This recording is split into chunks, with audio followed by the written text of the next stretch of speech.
So, good afternoon. So, I hope my English is good enough to make clear what I would like to tell you today. First of all, welcome to our monastery temple here in Toku. I see some of you are following the Zen tradition, Japan Zen Rinzai, or which? Ekayana. Okay, Ekayana is good. Very good. No discrimination. Yes, and I think you maybe follow Tibetan tradition. Yes, Tibetan tradition. Well, anyway, we are all Buddhist, and we are all human. However, I don't know what is the topic of today. Can you tell me? Đề tài bữa nay nó free hả? Okay. Today freelancer.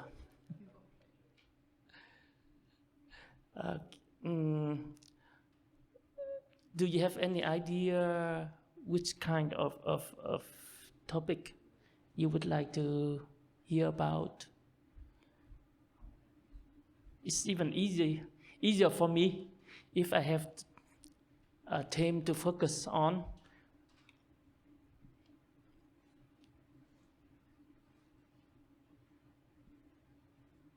Yes, please. Four Noble Truth. Okay. It's a good basic one. Very good. Okay. Then we start talking about Four Noble Truth. As we know, the main teaching of Buddhism based on this Four Noble Truths. And why? Because as a human beings and also as a sentient being, we all would like to have happiness. No sentient being want to have sadness, suffering.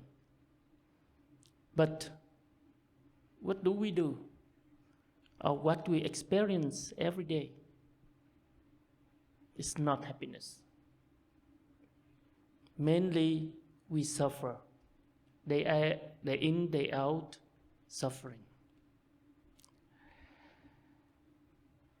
Therefore, Buddha first showed us this kind of suffering in its true face.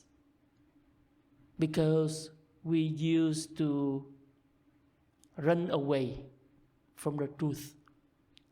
Thought we suffer, but we say, okay, it's a lot of suffering in this life, but still there are moments in which we are very happy, we are lucky.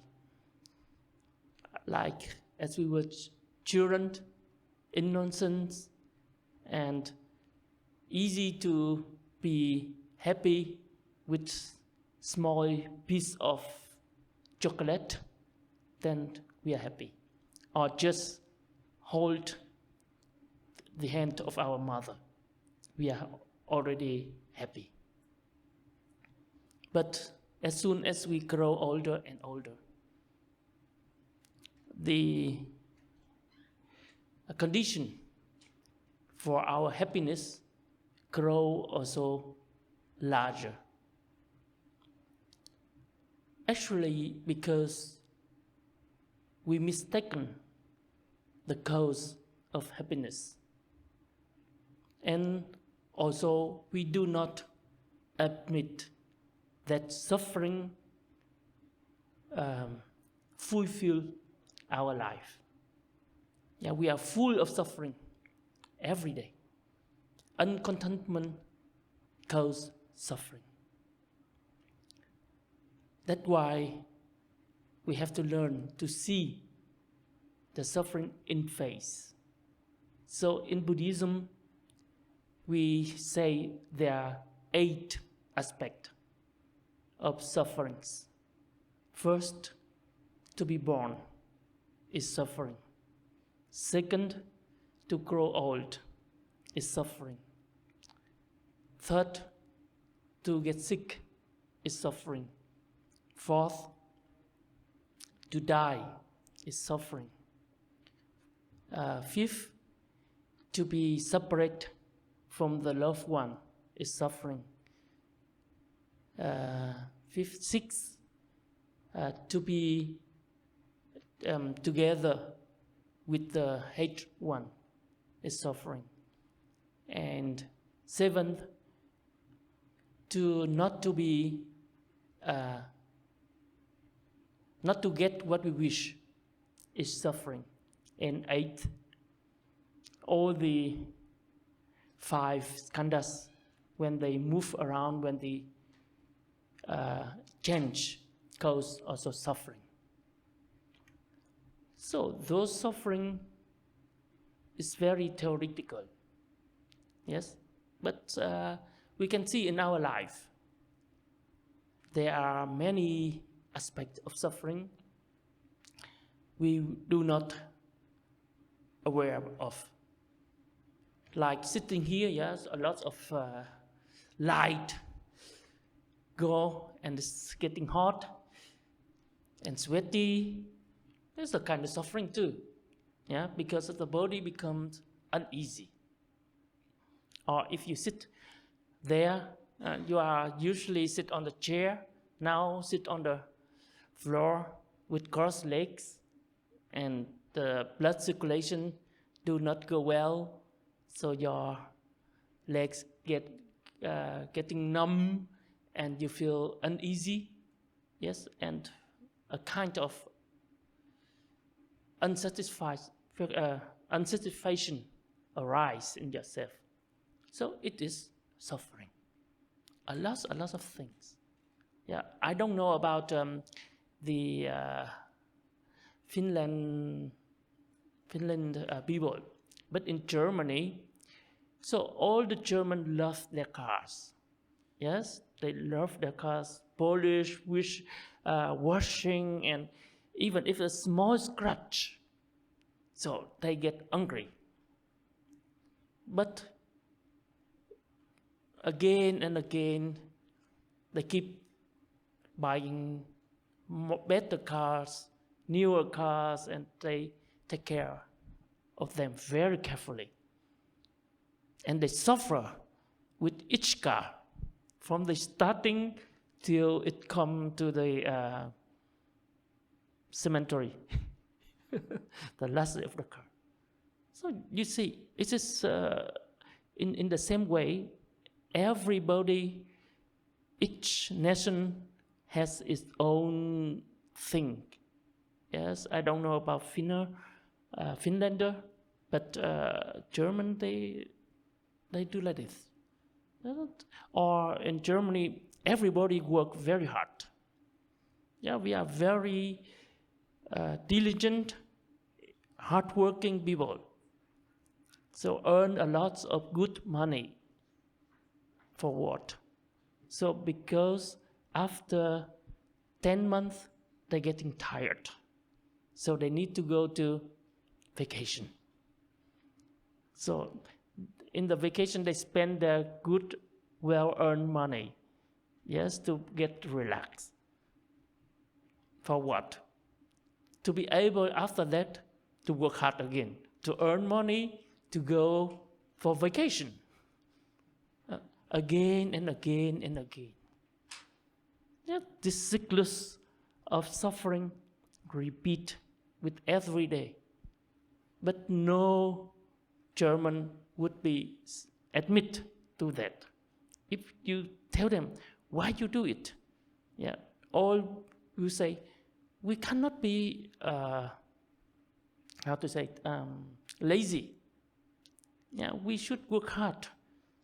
After working hard, we should rest, have vacation. So That is life.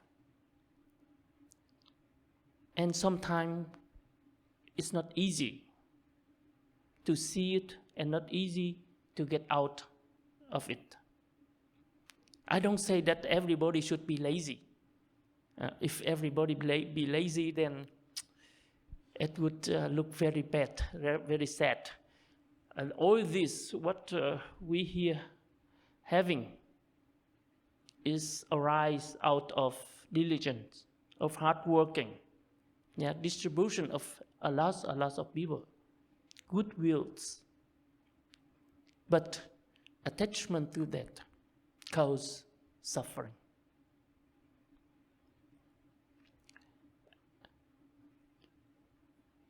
Like the 8 aspects of suffering I just told you about.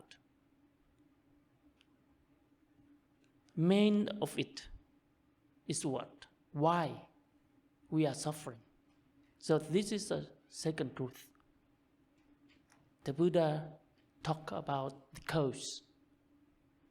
So there are 3 main causes. Of course, there are many causes, but there are 3 altogether. First, because we used to be a lot of anger in us. Second, we have a lot of how to say, gear. Now, just a German word arises in my mind, attachment. Attachment. Want to have more. Yeah. And third, we cannot see clearly what the truth of nature. All these 3 aspects cause and or bring suffering in our life.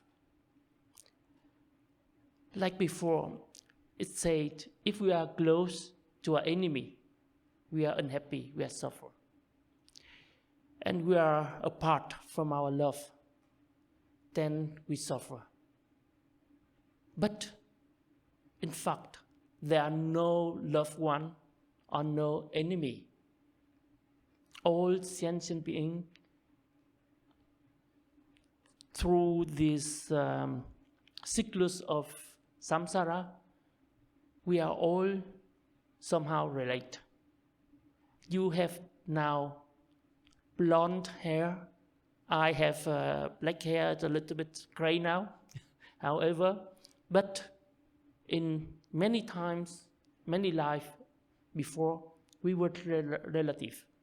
You may be my mother, my sister, my brother, my father, my son, my daughter, whatever. Yeah, we are relative. But in this life, this very life, so we become enemy, we become loved one, we become relative.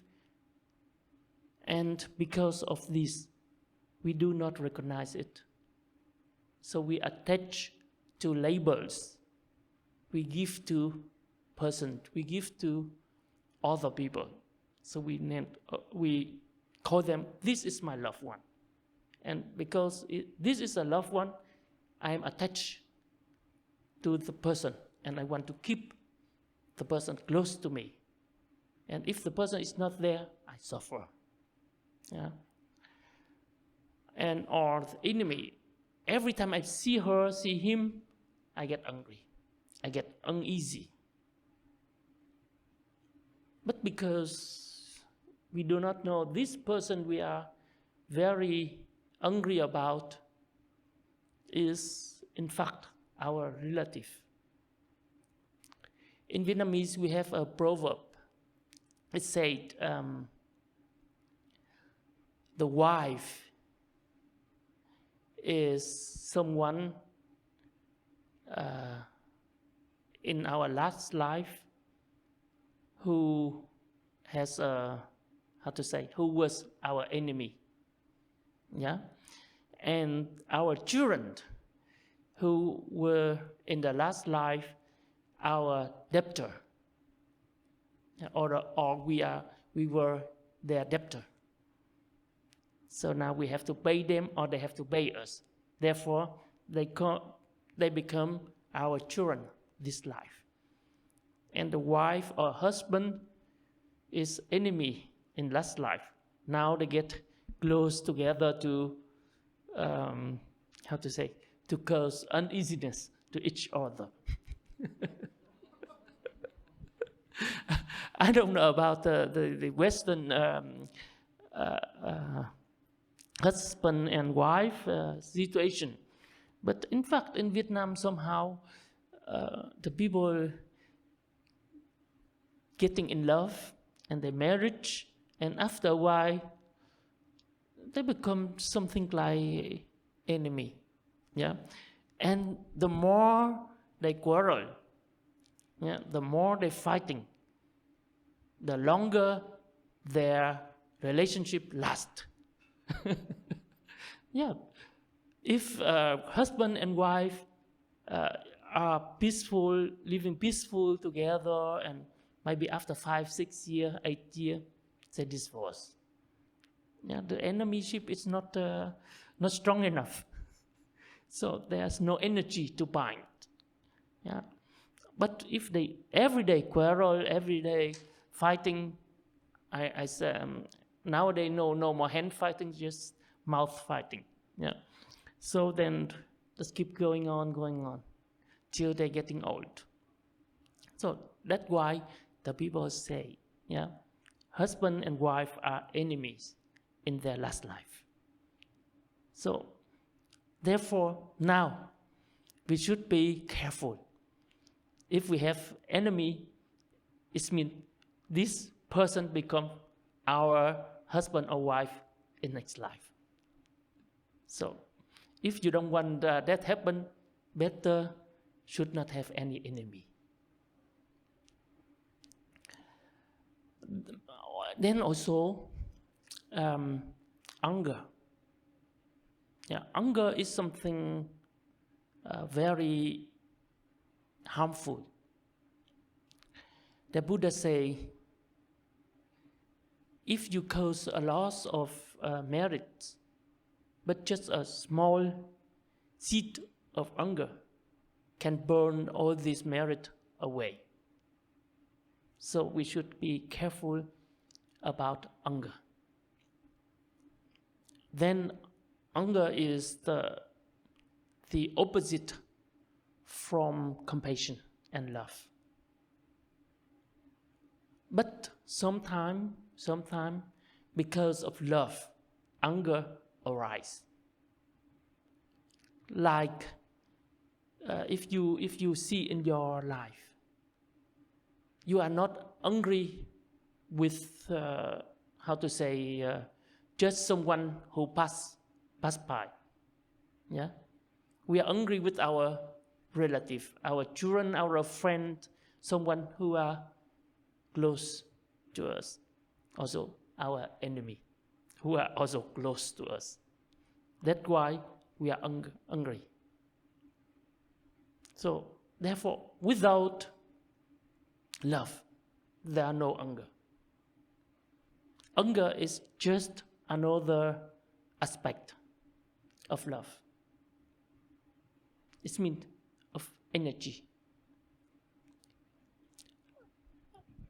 Sure, everybody of us have heard about the physics theory about containment of energy. So no energy will get lost. It just transforms from one form to another. So then I think everybody has a same sum of energy in self. And this energy we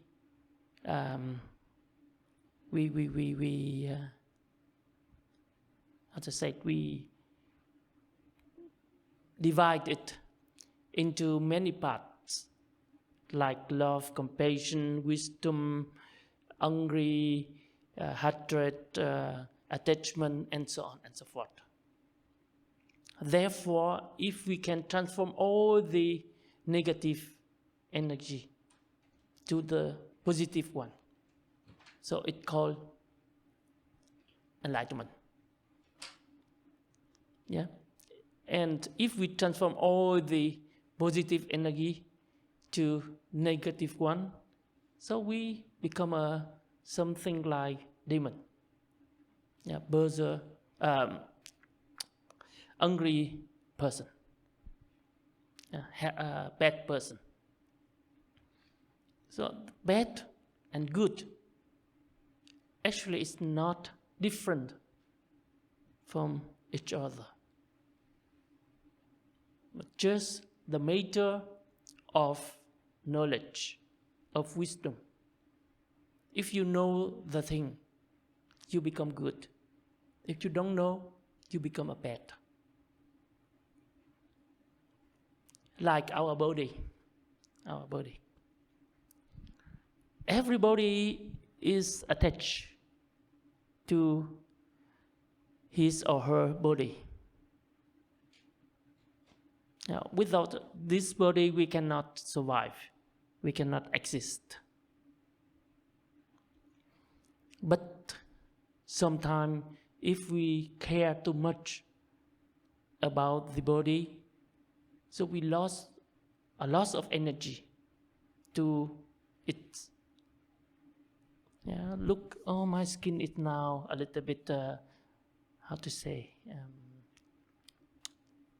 no more smooth and light. It's become dark and bad. So I would get some cream and put it on. I would go lifting or what, I don't know what kind of cosmetic application you can do. But if you think about it, it would waste a lot of time and money. But finally, you are still not happy. I have seen many Vietnamese ladies who repair their outlook, yeah, so many times, and they change and change and change. After a while, I ask them, "Do you still remember your look before? Also, your look, the look your parents give to you?"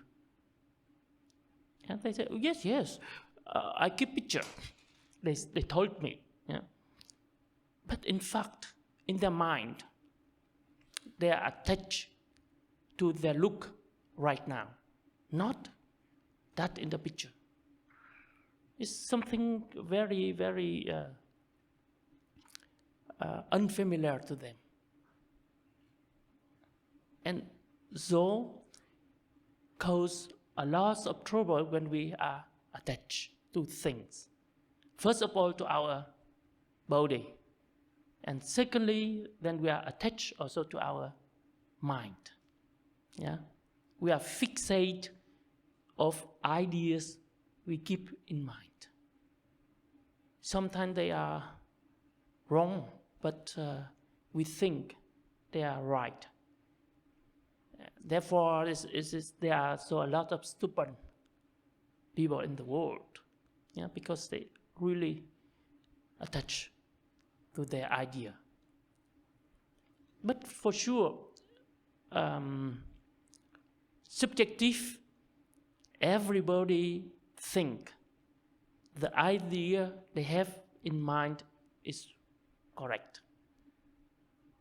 I don't think someone know the idea they have in mind is incorrect and they still keep it. Yeah? Because we think it is correct. Therefore we nourish it, we try to make it come true. But somehow it is important to know which kind of idea are correct and what kind is incorrect. But for a practitioner, yeah, we don't know what is correct or what is incorrect. So its most helpful way is you try to let it go. Is the idea come? How wonderful it could be or would be. So just let it go. Try to let it go. Then if you learned to do it, then slowly you get less attached to your mind, less attached to the idea. Yeah. And because if you can do it, then you get to the core of the mind. Since we mistaken the idea for the mind, the thought is not the mind itself, or we say hurt, yeah, hurt. And anger, attachment, and wrong knowledge are causes for suffering. But we know, as our Buddha had said, if we are free of all those causes, we will get to a state. It's called nirvana. Nirvana. Of course, I don't talk to you about nirvana because I don't know. I don't know how nirvana look like. If it's round or the square, white or red, I don't know. Yes, but if you feel, oh, in my mind there are no hatred, in my mind there are no attachment, in my mind is clarity.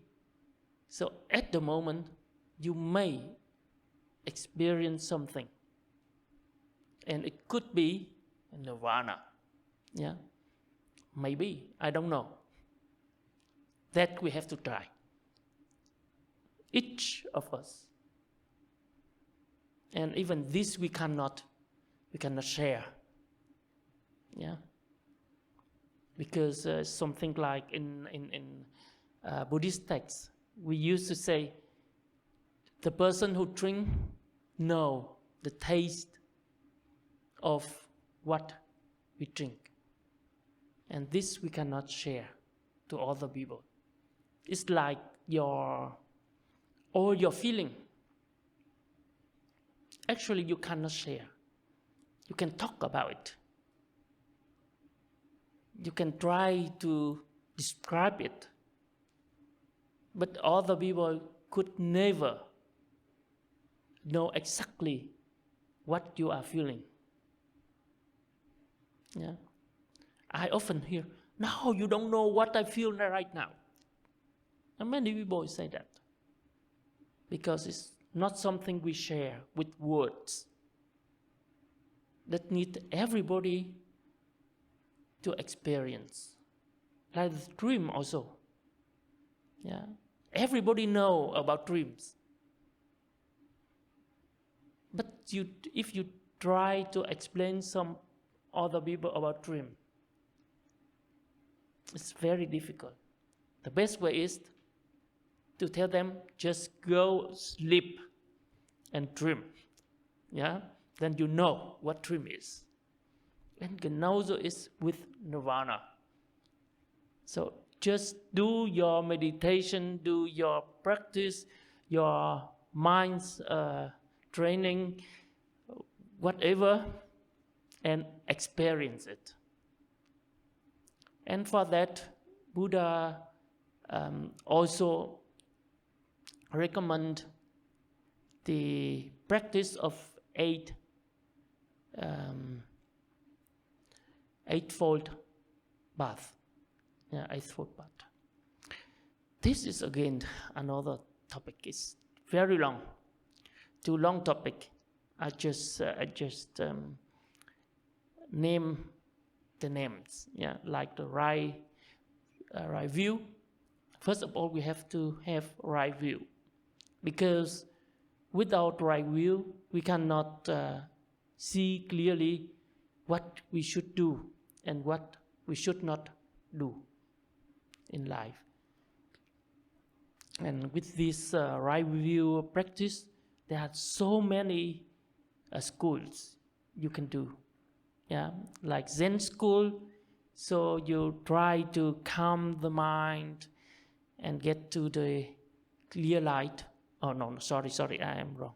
Clear light is with the Tibetan. But calm your mind and you try to get a peaceful mind.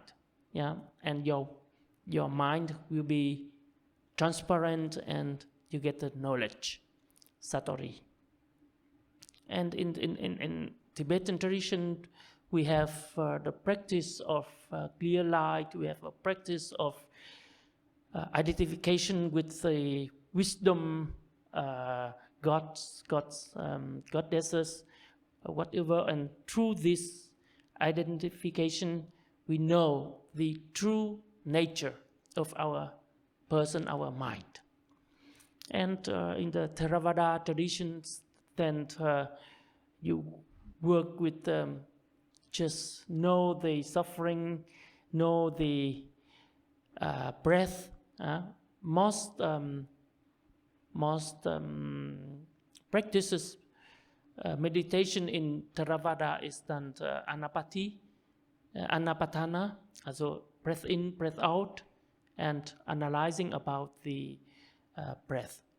So, and in any way, you have to have a right view. Yeah, see things as they are. Then from the right view, you can start to consider. Yeah, considering, analyzing. Because in Buddhism, the main thing what would help us to get rid of samsara, of suffering, is wisdom. And without analyzing, we cannot get to the core of this knowledge. Even the idea I talk about, if an idea arises in your mind, and you say, oh, this is correct, yeah, it's very dangerous. So as a Buddhist person, so we see, oh, this is the idea. Now I have to analyze it. It is, how helpful is it for me, for other people?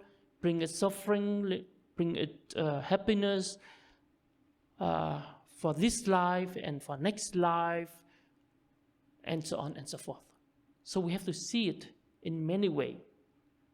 So then this kind of analyzing become a practice for us. So it is I call it a right thought. Yeah, right thought. Right view, right thought. Then we can have a right talk. Yeah, right. The words we are talking are true words. It's not something fabricated from the mind. Like if I tell you about nirvana, I describe it in words, it would be not a right talk. Because this is not something we're talking about. But I mean, right talk, we can say talking about things like suffering. This is what we experience. So we know. So we try to say it clearly with good motivation. One thing I like about Western culture is people always talking directly. Like, don't like, however they are thinking, they try to express it, yeah, very clearly. And after that, okay, we solve the problem, everybody happy, go home, yeah, and forget about it. But Asian people are very tricksy in this matter. We talk nice word, very polite words, more diplomatic than truthful. And this should not be. Yeah? We should always talk directly, clearly, but of course politely. Yeah? Not keeping things in hurt and talk in the back and never forget. And sometime after 3 years, we still have some angry with another person. And this is not a good way. So right talking or right words are important. Then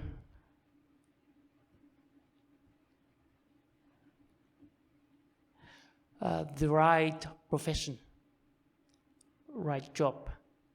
Yeah, right job is also important. For us Buddhist people, we should not like go fisher is not a good job for Buddhist, because we kill a lot of fish every day, or hunter. Yeah, it means any profession which go direct with killing is not suitable for a Buddhist. Then I find it also very funny. I have a lot of Tibetan friends, so I ask them, but in Tibet you eat meat, so who kills the animals? So my friend told me, oh, the Muslim. They did it. I mean, therefore, in Tibet Buddhism, we try to be thankful, yeah, about the works of other people, because these Muslims just take some bad karma, yeah, to feed us. But anyway, as a Buddhist, you should not go for any kind of profession which is killing, stealing, these five rules for lay persons. So we should not engage in profession which violate these rules. Yeah. So this is a profession. Then livelihood. Yeah, we should also live, and not only profession but in life. We should live a true, righteous life. Always try to be correct. Try to be how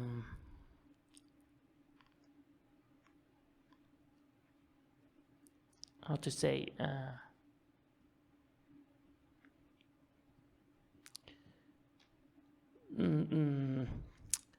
in Germany, a lot of Vietnamese, they open restaurants, yeah, restaurants.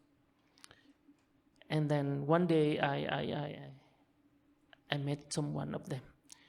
Then I asked them, there are not so many guests who visit your restaurant, how you can survive? Then they told me, it's okay, that's still can functioning because I have two books, yeah. One book is for the tax division, and one book is just for private accounting. So I told him, but are you Buddhist? And they said, yes, I am Buddhist. I also took the Bodhisattva vows. So I was surprised. I told him, but this is not the Buddhist way. And not to mention about the Bodhisattva way. Absolutely no. Yeah, as a Buddhist, you should be righteous. Just keep one book. Yeah, and should be always correct. So you see, sometimes in life, people try to get around. and they cause a lot of trouble for themselves, because I heard nowadays German government, they go after all those restaurants and people. Yeah. We can't escape. We can't escape. Earlier day we say the effect follow the cause, maybe in many times, many life. Yeah, I do something right now in this life, and maybe the effect will come after 2 or 3 lives. But nowadays, the effect comes very quick, maybe even in next second. Yeah, this comes already. So therefore, be careful. Then we have to have a right, how to say,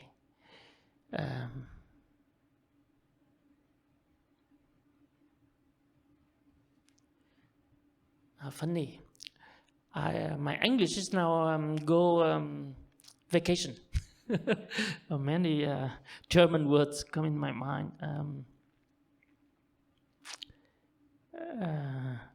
Like it's a kind of memory, like memory, but like thought.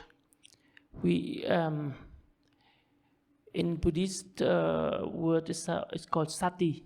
Sati, also your awareness. Oh yes, awareness, a right awareness. Yeah, we keep a right awareness. What we do in Plum Village. Yeah, the Zen master Thich he stressed on this practice. Yeah, awareness with every words and work and action you do should be aware. Yeah. But this is just aware about things. But the right awareness is still a little bit different. So we say we should be aware about the 3 refuge object. Yeah, Buddha, Dharma, and Sangha. It means wisdom, freedom, and purity in mind. So we keep 3 kind of energy in our awareness. Everything which arrive in our mind and what we do in daily life should always in connection with those. Then the right awareness would be with us. Why we do something? Because we want to benefit other peoples. So this kind of awareness is a right awareness. And of course, through right awareness, you get a right samadhi. Yeah, because there are not only Buddhist meditation, there are also other meditation, and other meditation lead you to other samadhi or other CDs. The samadhi in Buddhism is freedom of suffering. So, and happiness. This is our real aim. Yeah, no supernatural power or something. Yeah, we do not seek it. Of course, sometimes you do meditation and your body lift from the floor. It's okay, no problem. It's happened, but we do not attach to it. Yeah, it's just how to say, a side product. Yeah, not the aim. What we are looking for. try to get happy. Try to be free from suffering. And if you are happy, so you can give this happiness to other people, to your family, to your neighbors, to your relative. Because what is, especially in the Mahayana Buddhism, we talk about metta, karuna, metta and karuna. What is metta? Metta is giving or spreading happiness. If you don't have happiness in your heart, how you can spread it? How you can give it away? Every day you sit and full suffering and try to give happiness to other people. It's very difficult. So for ourselves and for other people, we should create happiness in our own heart. And from happiness, then we see the suffering of other people more clearly. And then we can try to take it away from them. Not only the on the surface, but really deep in the core. We try to give them real happiness in their heart. And this is the practice of Mahayana Buddhism. And only these two factors already compound these 8 elements in the Eightfold Path inside. And how we get happiness? So only training, transforming the mind. If you feel hunger,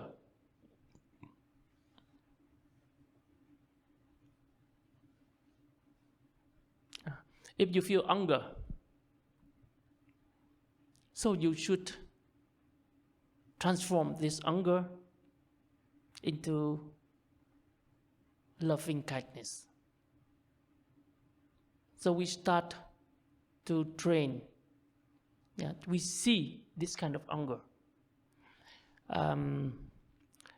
Usually, if I got hungry, so there are 2 ways I do. I call it one thing with Western medicine, and one is with Chinese medicine. Do you know about Chinese medicine? Some know, like herbal tea. And Chinese medicine cure very slow, but it will keep the harmony of your body in constantly. And the Western medicine will cure very quick, but it remains some side effect in your body. So the practice is similarly. So if I get hungry, so sometimes there are no time, so I apply the Western medicine. So I choose another object to lead my mind to that kind of object. Like if I get angry about this person, so I don't think about it, then I think about Buddha. So I chant Om Mani Padme Hum or Namo Amitabha Buddha, whatever. And after a while, my mind get calm and no more anger. But simply, it's suppressed somewhere, but not really go away. This is Western medicine with side effect, because not going away, it's just keep somewhere in I don't know, here or however. But for that moment it's okay. But if you do it frequently, and you think it is helpful, then sometime the anger gets so big, so large, and you cannot control about it anymore. And even if you try to lead your mind to another object, to another positive object like Buddha names or something, is even not strong enough, then this anger will eat you alive. It's sometimes very dangerous. So in practice, I would recommend more Chinese medicine way. Yeah. So in this, we try to see, like if anger arises, so always has an object. Yeah, you are angry, sometimes angry with self, or angry with other people, angry about something. So we try to see about the object, about the subject, and about the angriness. Where is space? Is here? Anger is here, or where? We try to analyze it. And sometimes you lost. Because during this analyzing, the anger subsides. It's go away. It's go somewhere. It's okay. For the moment, you calm down. And if next time anger comes, you again analyze. See it, analyze it, look at it, face it. Many times like this, and your training becomes stable. And you are used of this kind of analyzing. And even if the anger becomes very large, and because of your habit of analyzing, you would be happy now. Yeah. Oh, anger this time become very big. I have a good chance to look at it clearer, show it more in clarity. It has become an object of my study, my meditation, my practice. And after you know it in and out, so easy transform it. Because you would clearly see after some practice, so this object, anger is not in this object, also in this subject, but anger is something no base. Yes, there's no base. It's not real, not a reality. It's just a fabrication of our mind. And after you know it, you have a clearly experience of it. So anger will be disappear for a very, very long time. Yeah? And the same thing with attachment, you can do it. The most difficult is with this wrong view. Yeah, wrong view is most difficult. Because when we have a wrong view, we don't know. It's just there. Till someone told us, oh, you have a wrong view. Then we know, I have a wrong view? Really? Yeah, then we can try to practice. But from self, it's very difficult. In this case, we have to study Buddha teaching. Because through what Buddha say, so we know, oh, this view I have now is not actually according to what Buddha taught. So it may be wrong.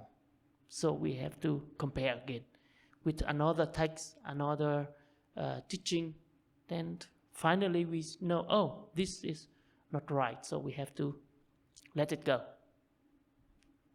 So, and like this, we train our mind. Day in, day out, and become master of mind training.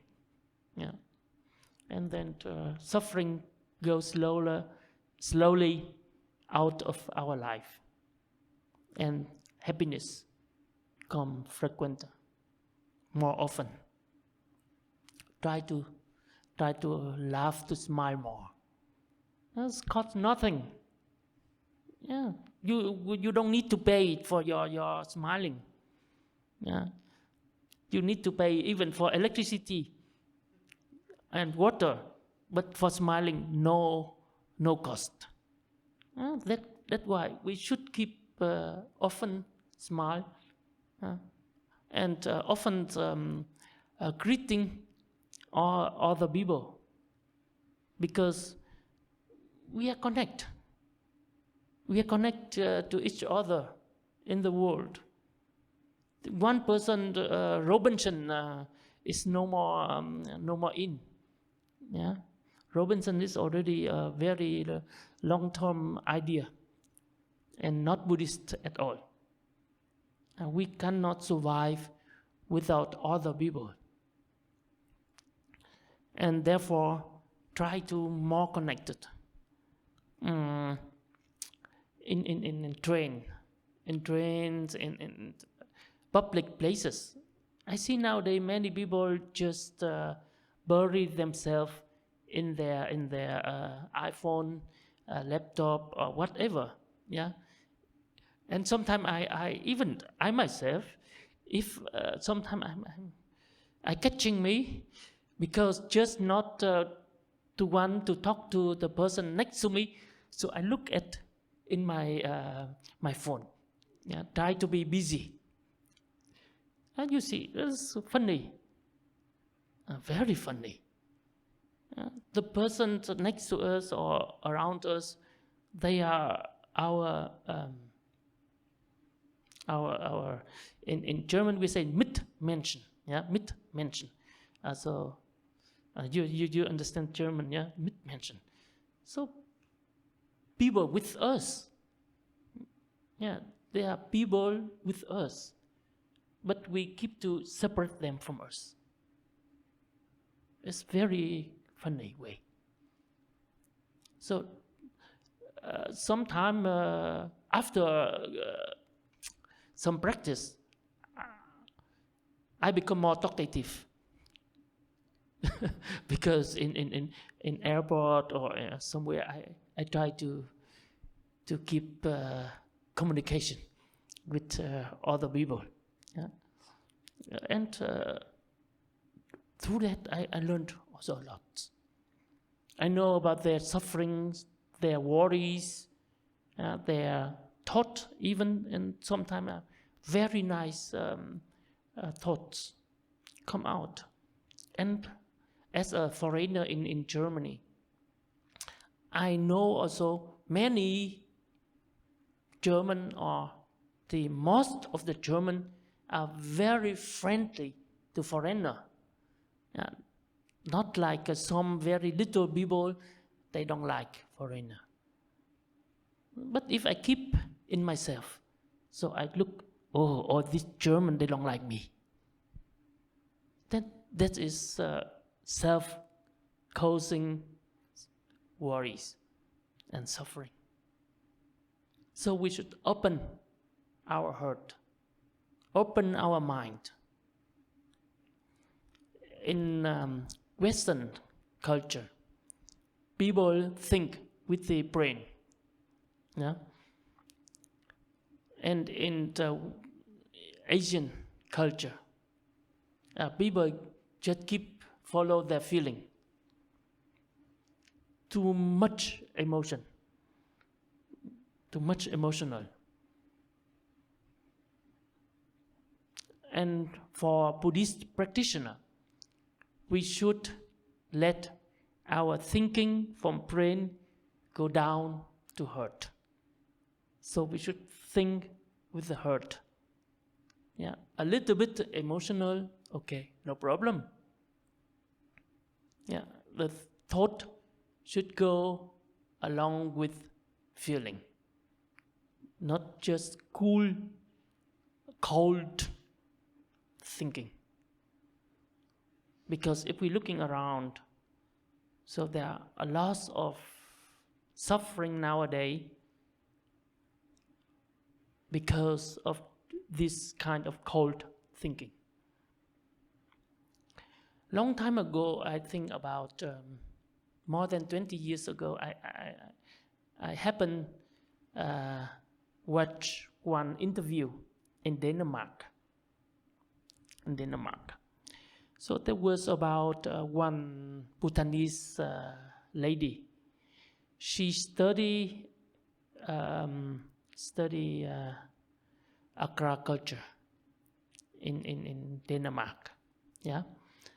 And then she got her degree, came back to Bhutan. After a few years, so one television team, they went to Bhutan to make an interview with her. So it was very nice opening. So they show us how the ladies come with a bicycle to the team and talk to them. And they ask her, have you learned a lot in Denmark about agriculture and things? Got your knowledge? She said, yes, I have learned a lot. I got my degree, and I see a lot of things in Western countries. And they asked her, and how you apply it in Bhutan? Yeah, what you learned in university? She said, sorry, I want to, but finally I did not. Because I have a second thought. I went abroad to study because I hope to give my country more development, to give people more happiness.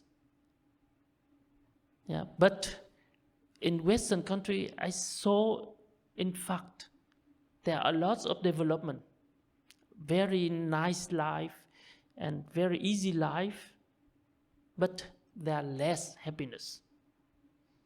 And if I apply this kind of theory, this kind of technique in Bhutan, so maybe material life will develop, but happiness would be lessened.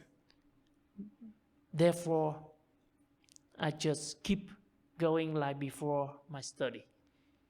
So I do everything again with hand and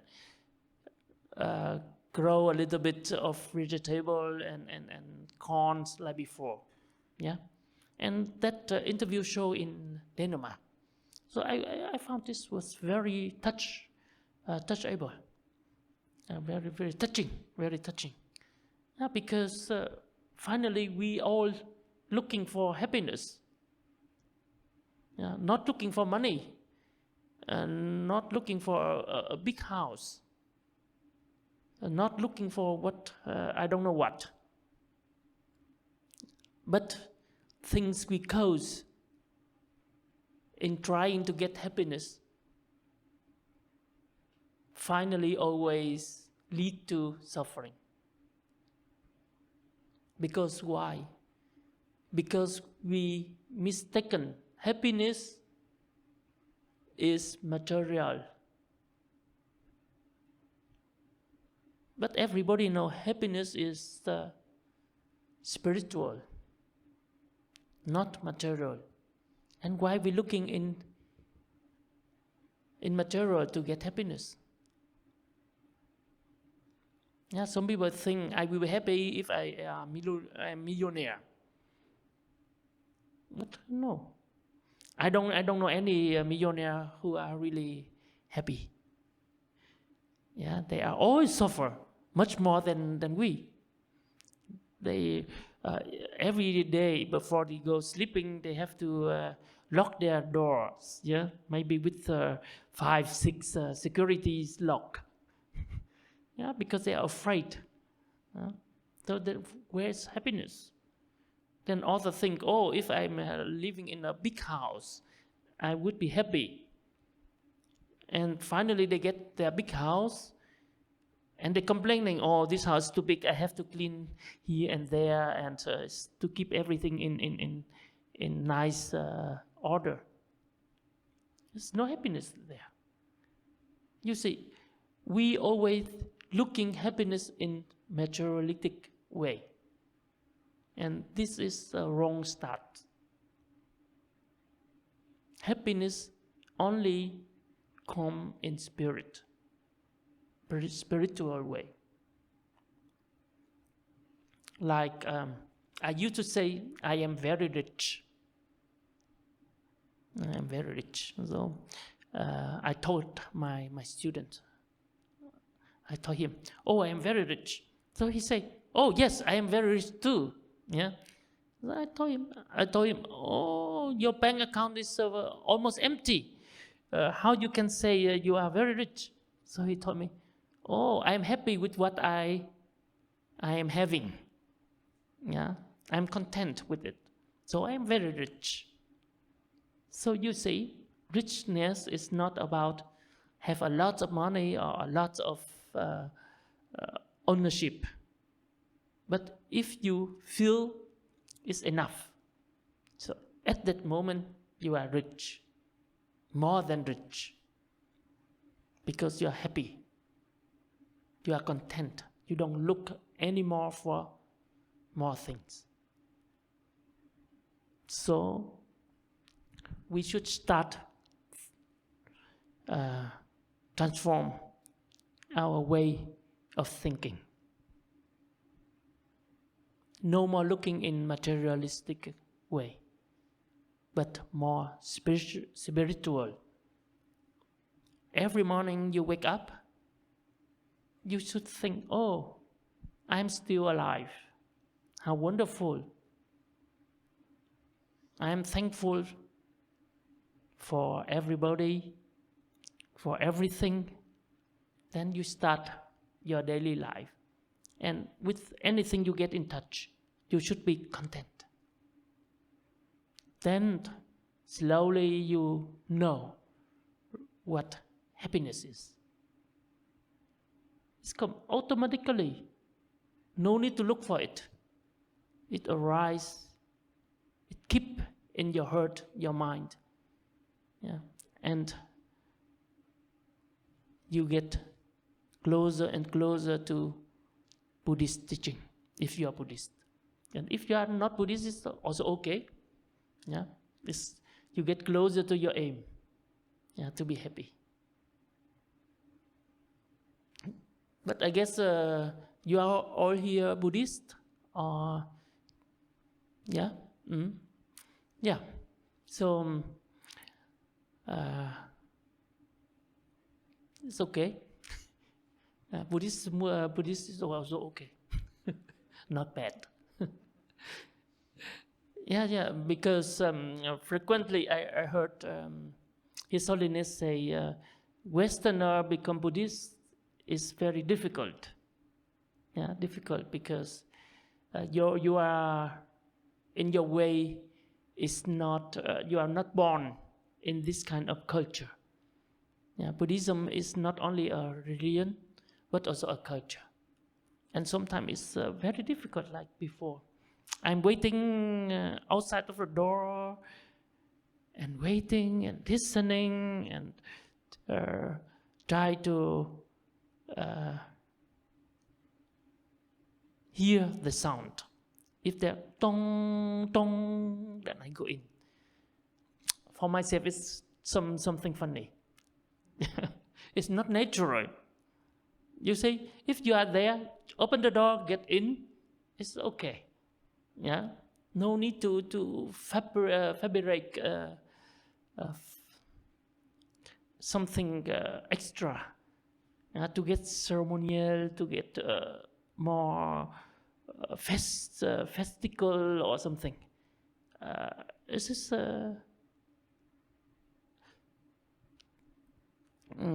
is very, very, very unnatural. And because I live in the mountain, in the near, close to nature, so in a small monastery. So, and then we try to get easy, less ceremony, but more practice. Yeah, more meditation, more get to the root of humanity or Buddhism or whatever. Yeah, and less formal. And the same way in your life. Sometimes it's not avoidable. Yeah, you will experience such kind of ceremony in life. Yeah, every morning you wake up, and then the breakfast table would be lay on for you, or you lay for your family. Yeah, sometimes it's things, if in some family or where the parents or the family members are more aware about nutrition, so there are more nutritious things on the table. But sometimes there is just some looking nice things, but harmful to bodies. Yeah, and so something also harmful to mind. And just kind of same matters, but because of different orientation, different motivation, so it come to different effect, different result. And the appearance do not decide whether it is positive or just negative. But most important is mind. Yeah, if your mind is positive, so what you do is always positive. But if your mind is negative, harmful, then even the nice gestic of yours is also harmful to other people. For example, in Asian, nowadays no more. I hope the Vietnamese will not scold me. But earlier days, the parents, if they try to educate their children, so very often they use a stick. Yeah. If you are not listening, then always some stick on your back. Yeah. But somehow the children are painful, but they know this comes from the parent's care, because the parent would like you to grow up to be successful, to be usable to the society. So they try to educate you with maybe wrong method, beating. But somehow this is because of love, because of care. So this is don't mind. But sometimes people use very nice words, but empty hurt. or sometimes even misleading, and bring other people to the wrong way, and this again harmful. Therefore, we can definitely say based on appearance of it's harmful or it is helpful. But from the motivation, if true motivation, then always helpful. But wrong motivation is always harmful. And that again, each person have to see for themselves. We cannot tell other people if they have good motivation or bad motivation. We don't have this kind of CDs, this kind of power. Therefore, we cannot decide for others. We just can decide for ourselves. And try to see in other people always the good sides. It is important. Because if we see other people as good person, good people, so we will more care for them and slowly more love to them.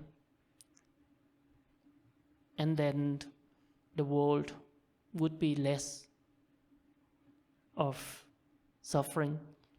And if in the family less suffering, then in neighborhoods less suffering, and then in the city less suffering, the country less suffering, and then the whole world less suffering. Therefore I said, suffering is also a kind of epidemic. If I get angry, so I start to scold the person next to me. So he or she maybe get also angry. So then start to cause anger to other people. And they spread out. Sometimes the whole city, if we have a good connection to other people. And the same is if we are happy. So we share happiness with our next one, and that person become happy. So it share their happiness with other and spread again out. So happiness or suffering sometimes is like a epidemic. It can't spread. Spreading. It can spreading to to other people. I was told I have to talk till I think 7:30. What is now? Almost time. Yes. So.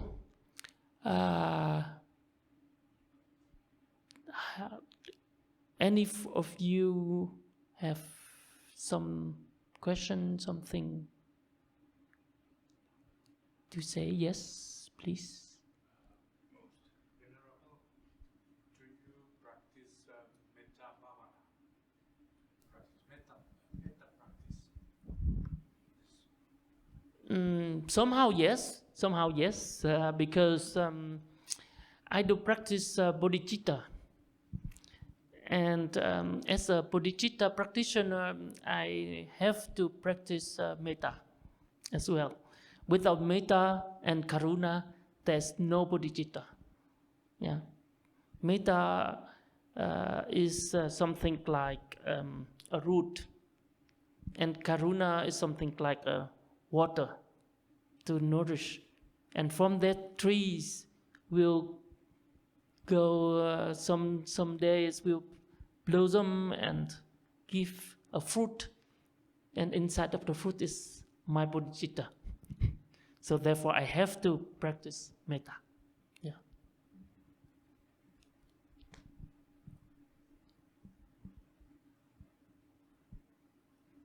Yeah, please. I'm recording too. Well, thank you for your talk. You were talking about the occupation of a Buddhist, not for killing anything.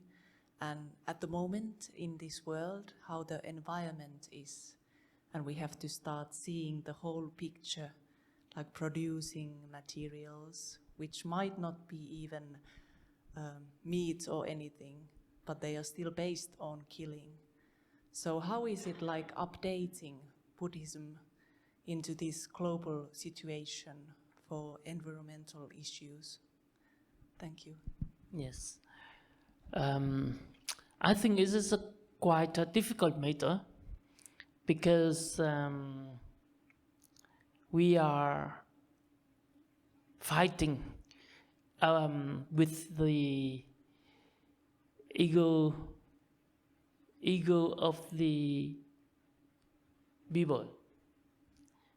All this killing or harming all the sentient beings what are not human or even sometimes human has its root in the own thinking. Since till now, we used to think we are Lord about other sentient beings. Therefore, we kill them for our life, or we kill even all the other humans for our benefit. Only when the people become aware about our connection, it means human connection, human to human. So there are less and less killing. But a difficulty is to believe in this kind of human connection or sentient being connection. You have to believe in reincarnation. But reincarnation is very difficult to prove. There are many theoretical, they try to explain about reincarnation. But somehow it's very difficult. Even a lot of Buddhists and a lot of Buddhist monks and nuns even, they think, they believe in reincarnation. But somehow, just in their theoretical way, not in the core of heart. Why I say like that? Because if you really believe in reincarnation, so you would live free of any sorrow.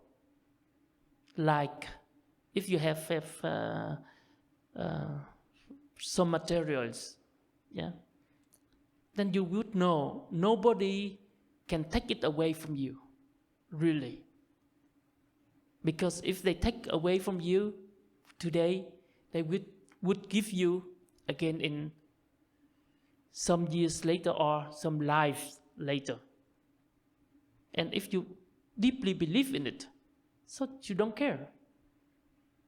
But still we care. We care.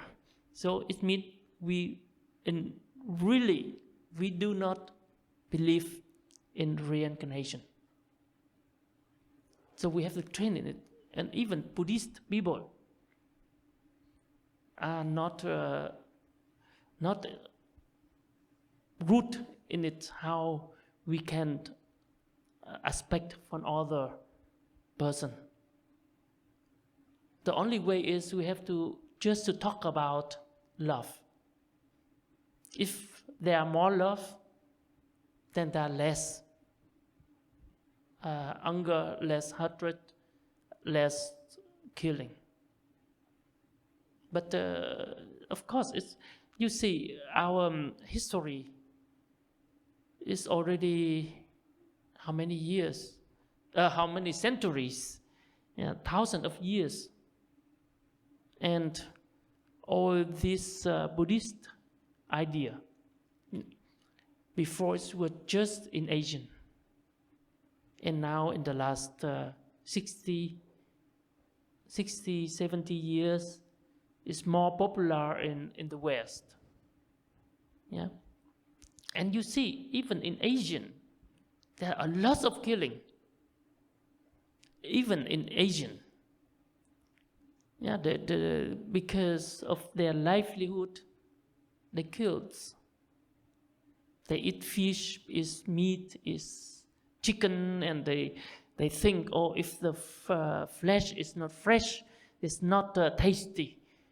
So they grow the hen and chicken in their house, and they kill by themselves even. And even the Buddhist. And by killing this chicken, they pray, oh, may this chicken be free from suffering.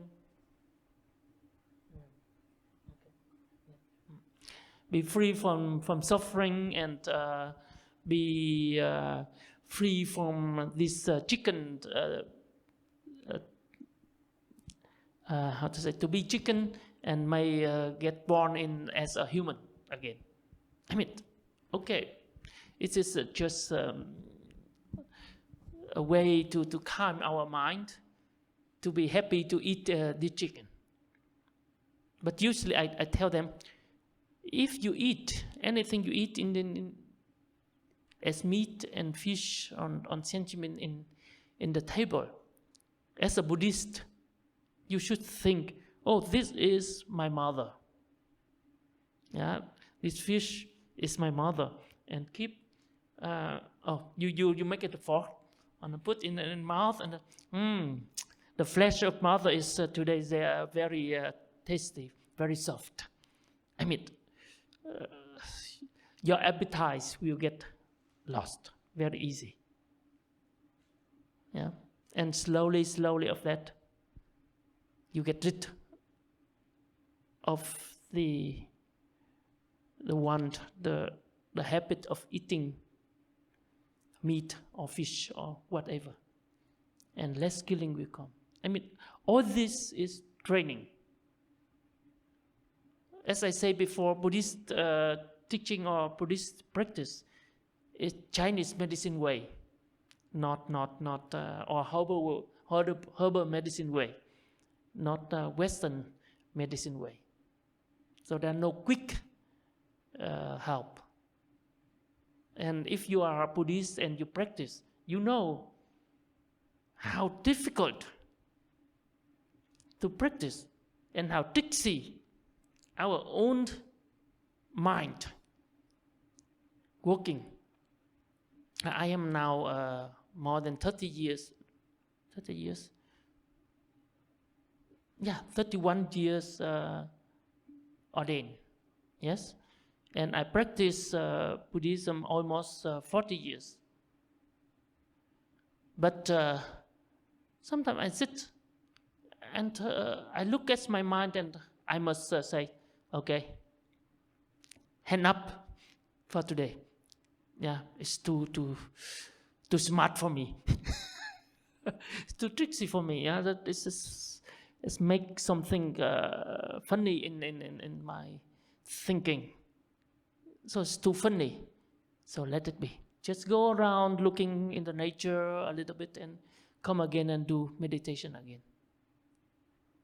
It's not easy. It's difficult. So everybody, each of us here, at least, if you think, okay, I would like to contribute to the peaceful life, less killing life, then we start with ourselves. Then slowly to other people. But in some Vietnamese community in Germany, or even some German community, they see about the production of I think it was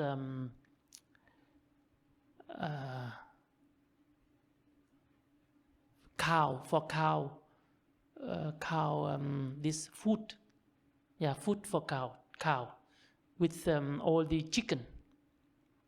They show in television. They told me that some chicken, small chicken, if they they go out of the eggs, and they will see, oh, this is male or female, small, how you call it? This small chicken? Chicklet. Okay, small chicklet. Yeah, if you have male one, so they put aside and they throw in one big machine. So all those small things, very nice, looking at, very cute, and they quick, and then go inside this turbulence machine, and marching them. So many of the children don't want to eat meat anymore because it's very cruel, very cruel. Yeah. And I think maybe the media could help. But individually, we just only can do our practice and try to help our next one to be more aware about things. That's all. We are a small person, we do small things. Let the bigger person, they do a bigger thing. And if you are in median confession, then you can try to be more about it, more report about such production. Yeah, you don't need to say things about killing or not killing, but just showing this, so people will be aware. Then they know how they should act. Yeah. Okay. So he remind me I have to stop.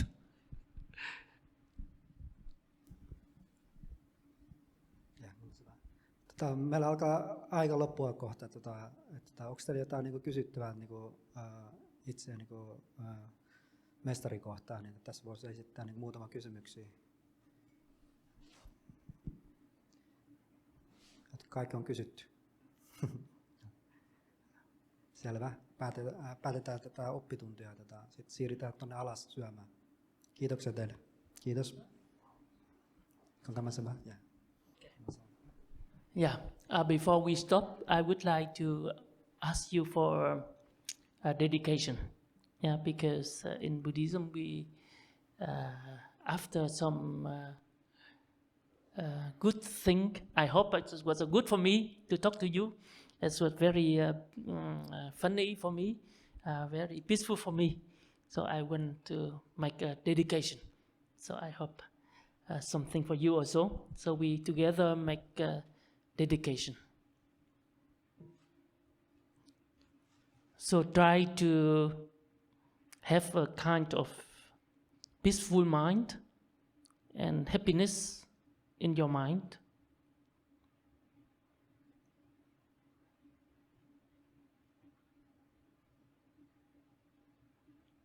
Think of it like a source of light in your heart.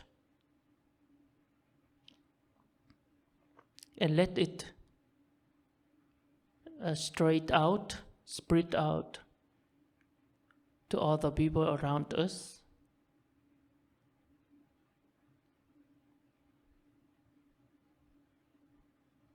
And even to the people in Turku, in Finland, the whole Europe, the whole world.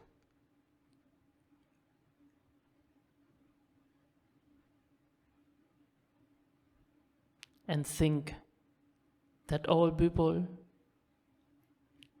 who get in touch with this light would be happy and peaceful, and from their heart come light rays again to our own heart.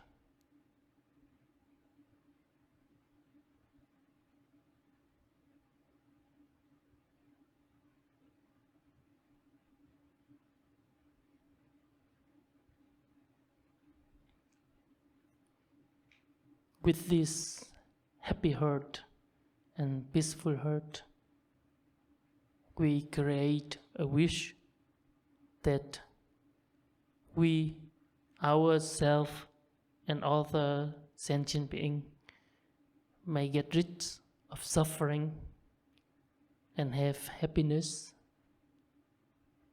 and become enlightenment one day.